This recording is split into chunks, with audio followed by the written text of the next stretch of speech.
नमस्कार, मराठी अपडेट गुरु या यूट्यूब चॅनलवर मी ओमकार सर्वांचं हार्दिक स्वागत करतो। बीएड कॅप प्रोसेस संदर्भात खात्रीशीर माहिती आपल्या चॅनलवरती दिली जाते। तर आज बीएड कॅप प्रोसेससाठी ऑप्शन फॉर्म भरण्यासाठी राऊंड पहिला आणि दुसरा यासाठी मुदत संपलेली आहे। तर आज शेवटचा दिवस होता। सगळ्यांनी त्यांच्या मेथड कॉलेजमध्ये जे अवेलेबल मेथड आहेत आणि तुमच्या ग्रॅज्युएशनचे जे मार्क्स असतील किंवा शेवटचं जे एज्युकेशन डिटेल असेल तर याच्यावर आधारित मेथड निवडले असतील आणि कॉलेज प्रेफरन्स दिले असतील तर आता 21 तारखेची तुम्हाला प्रतीक्षा करायची आहे। सध्या तरी तुम्हाला 21 तारखेशिवाय काहीच करता येणार नाही। तर 21 तारखेला कॅप राऊंड पहिला लागणार आहे। तर तुम्ही दिलेल्या कॉलेजेसपैकी कोणतं कॉलेज तुम्हाला अलॉट झालेलं आहे हे तुम्हाला 21 तारखेला कळणार आहे। आणि तर तुम्ही प्रेफरन्स जे कॉलेजचे दिलेले आहेत तर तुम्हाला 21 तारखेला ते कॉलेज कळणार आहेत आणि 22 तारखेपासून ते 25 तारखेपर्यंत तुम्हाला सर्व डॉक्युमेंट जे तुम्ही अपलोड केलेले आहेत ते घेऊन तुम्हाला कॉलेजमध्ये प्रवेश घ्यायचा आहे। तर याच पार्श्वभूमीवरती अनेक विद्यार्थ्यांनी आपल्याला प्रश्न केला होता की या वर्षीचं बीएड किती वर्षाचं आहे आणि जे 1 वर्षाचं बीएड कधी होणार आहे। तर असे अनेक प्रश्न आपल्याला आले होते। तर या वर्षीचं बीएड हे 2 वर्षासाठीचं असणार आहे। तुम्ही जर या वर्षी जी बीएड सीईटी अंतर्गत कॅप प्रोसेसमधून तुम्ही ॲडमिशन घेणार आहात तर हे बीएड 2 वर्षासाठीच असणार आहे। 1 वर्षाचं बीएड अजून झाले नाही आहे।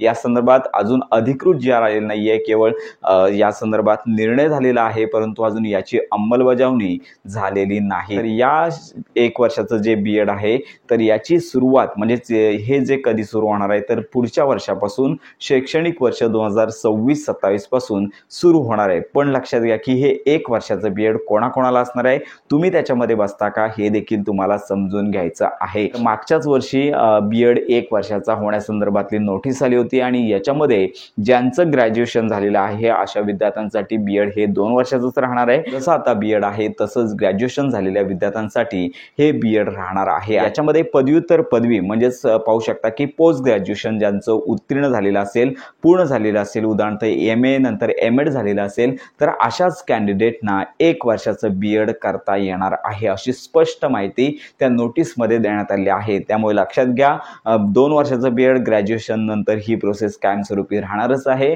फक्त ज्यांचं पोस्ट ग्रॅज्युएशन झालेलं आहे अशा सर्व कॅन्डिडेटना पुढील वर्षापासून हे बीएड 1 वर्षाचं होणार आहे। पण लक्षात घ्या अजून कोणतीही अधिकृत घोषणा आली नाही आहे। मागच्या वेळी फक्त नोटीस आलेली आहे पण याची अंमलबजावणी करण्यासंदर्भात शासनाचं अजून अधिकृत परिपत्रक आलेलं नाही आहे। तर हे परिपत्रक पुढच्याच वर्षी येणार आहे। त्यामुळे या वर्षी जर तुम्ही बीएड करत असाल तर नक्की ॲडमिशन घ्या, कारण का 1 वर्षाचं बीएड केवळ पोस्ट ग्रॅज्युएशन झालेल्या विद्यार्थ्यांसाठी असेल आणि त्याची अपडेट म्हणजे त्याची अंमलबजावणी करण्यासंदर्भातलं अजून परिपत्रक आलेलं नाही आहे। जर तुम्ही यावर्षी थांबत असाल तर पुढच्या वर्षी जर अंमलबजावणी झाली तर चांगलंच आहे, पण अंमलबजावणी जर झाली नाही तर तुमचं वर्ष वाया जाऊ शकतं। त्यामुळे तुम्ही विचार करा आणि अशा प्रकारे या वर्षीचं बीएड हे 2 वर्षाचंच राहणार आहे।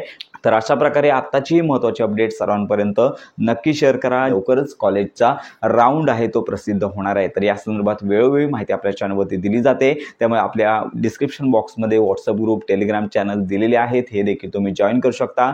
बीएड कॅप प्रोसेस संदर्भात जर काय तुमच्या शंका असतील तर या व्हिडिओच्या कमेंट बॉक्समध्ये नक्की कळवा। तर अशा प्रकारे बीएड कॅप प्रोसेस संदर्भात खात्रीशीर माहिती करता आपल्या मराठी अपडेट गुरु या यूट्यूब चॅनलच्या कनेक्टमध्ये राहा।